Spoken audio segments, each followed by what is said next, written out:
Suomen kansainvälisistä siviilikriisinhallinnan ja pelastustoiminnan valmiuksista vastaa Kriisinhallintakeskus. Vuonna 2007 perustettu osaamiskeskus sijaitsee Kuopiossa osana pelastusopistoa.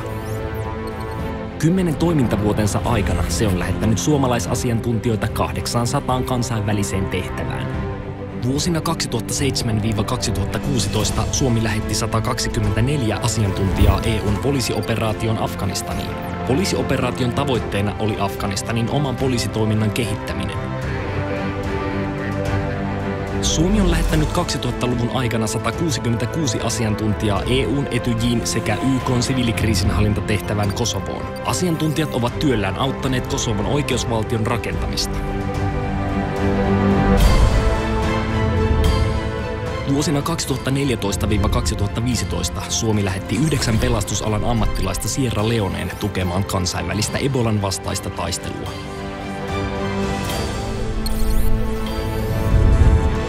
Kriisinhallintakeskuksen toimenkuvaan kuuluu siviilikriisinhallinnan ja kansainvälisen pelastustoiminnan asiantuntijoiden koulutus- ja rekrytointitehtäviin. Kriisinhallintakeskus vastaa kansallisista logistisista valmiuksista ja asiantuntijoiden varustamisesta tehtäviinsä. Kriisinhallintakeskus tekee myös tutkimus- ja kehittämistoimintaa.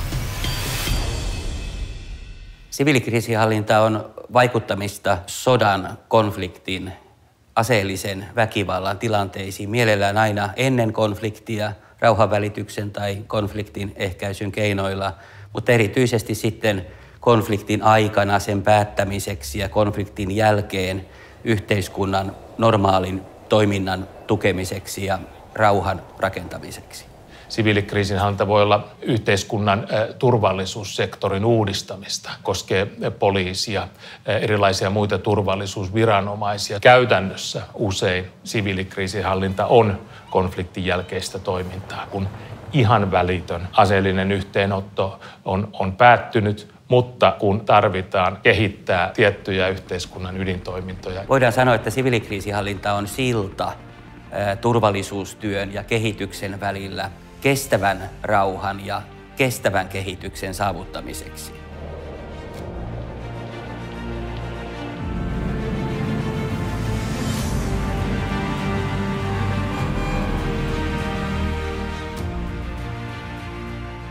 Tähän on oikeastaan monenlaisia eri syitä, mutta ihan keskeistä on se, että tuloksellinen kriisinhallinta ulkomailla, niin se parantaa Suomen turvallisuutta ja vähentää mahdollisia uhkia myös kotimaassa. Samalla se parantaa kohdemaiden turvallisuutta ja luo parempia elinmahdollisuuksia. Kriisinhallinta, sekä sotilaallinen että siviilikriisinhallinta, on keskeinen osa Suomen ulko- ja turvallisuuspolitiikkaa. Samalla osallistuminen kriisinhallintaan on oikeastaan osa myös osallistumista sääntöperäisen maailmanjärjestyksen pönkittämiseen. Sodan voittaminen sotilaallisin keinoin onnistuu, mutta millä tavoin sinä voitat rauhan? Tässä siviilikriisinhallinta on erittäin keskeinen toimija.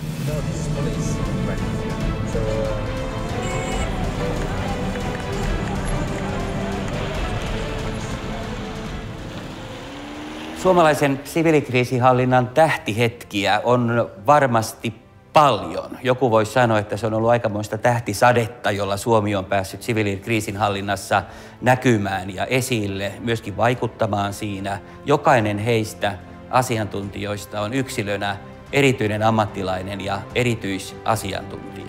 Kriisinhallintakeskus kouluttaa näitä asiantuntijoita kansainvälisiin tehtäviin. Vuosittain järjestettävällä siviilikriisinhallinnan peruskurssilla varmistetaan, että Suomella on jatkuvasti riittävä määrä koulutettuja valmiudessa olevia siviilikriisinhallinnan ammattilaisia.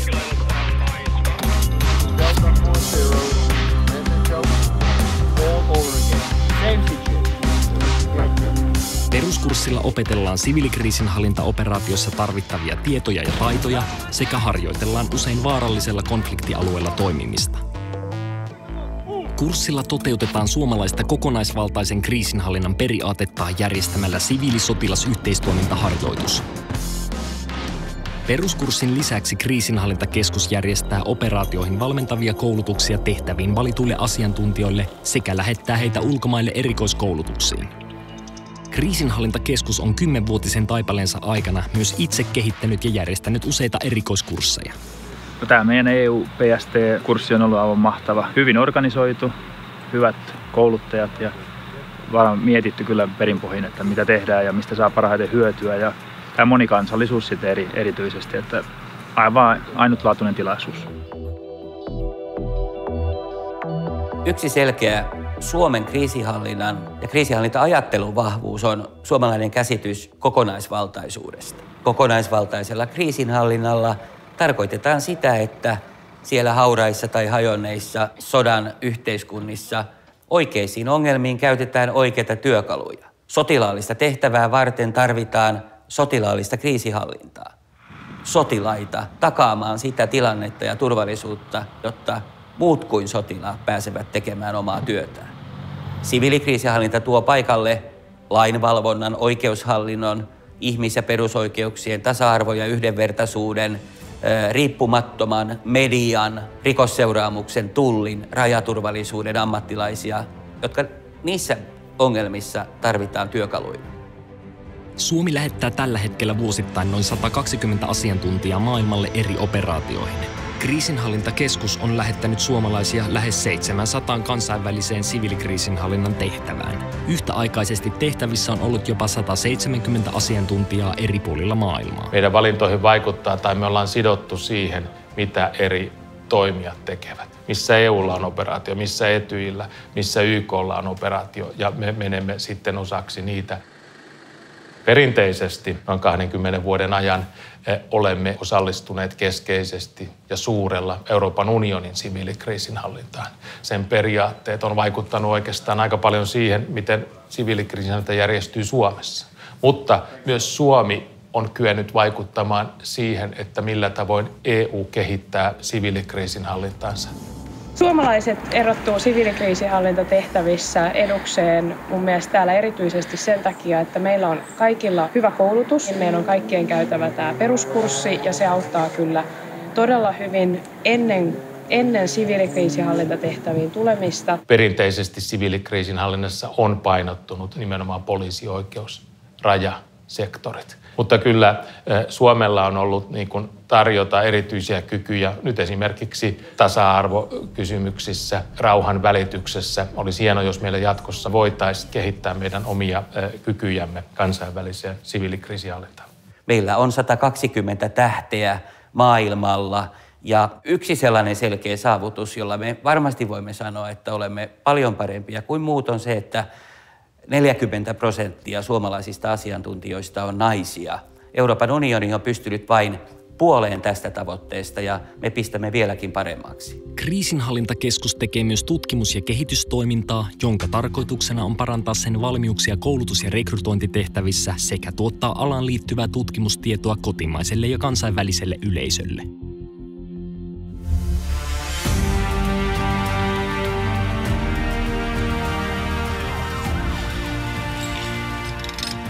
Kansainvälinen pelastustoiminta jakautuu 3 ulottuvuuteen. Suomi voi antaa kansainvälisen pelastustoiminnan apua pyydettäessä ja toisaalta Suomi voi ottaa itse vastaan kansainvälistä apua.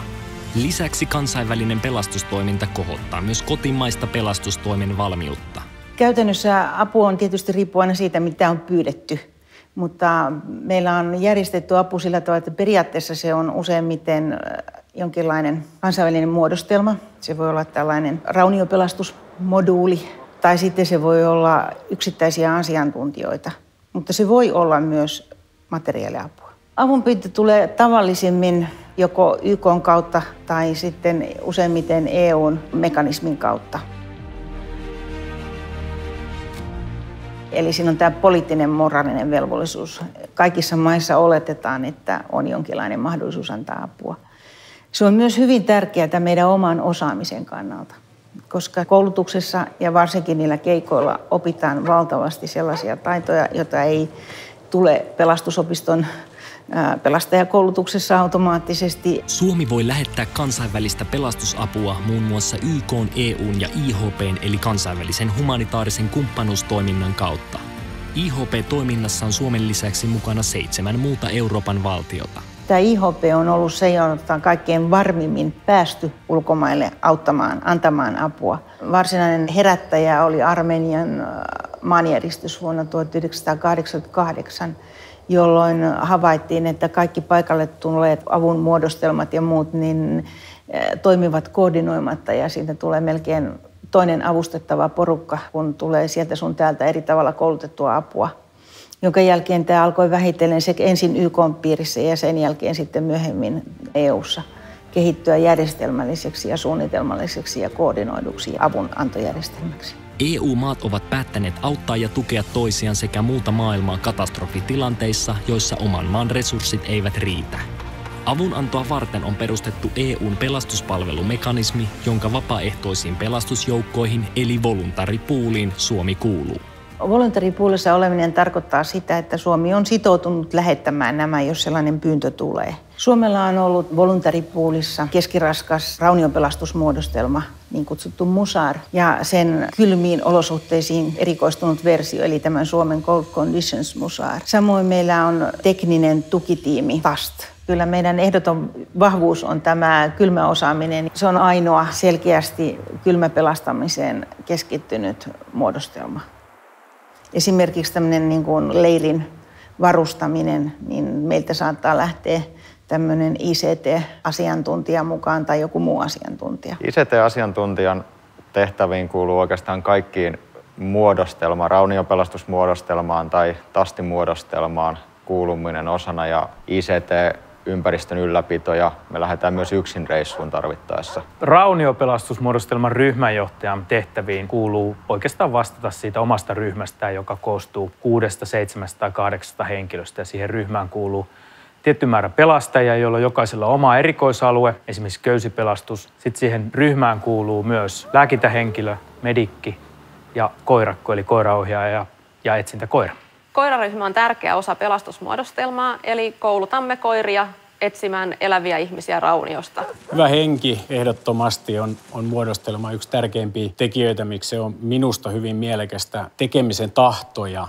Ja riemu myös siitä, että mahdollisesti lähdetään sinne kansainvälisiin tehtäviin ja siellä voidaan auttaa niitä ihmisiä, joita on kohdannut paljolti sellaisia onnettomuuksia, joita me emme Suomessa koskaan tapaa. Kriisinhallintakeskus ja pelastusvuopisto on ollut tietysti se paikka, jossa on varmistettu, että meillä on antaa käytännössä tätä apua, koska he huolehtivat tästä kotimaan valmiudesta. Kriisinhallintakeskus on mahdollistanut hyvin pitkälti tämän muodostelman kokonaisen kouluttamisen ja varustamisen ja tietysti vastaa myöskin siitä, että tarpeen vaatiessa, kun meitä kaivataan jonnekin päin maapalloa, niin me voidaan sinne lähteä.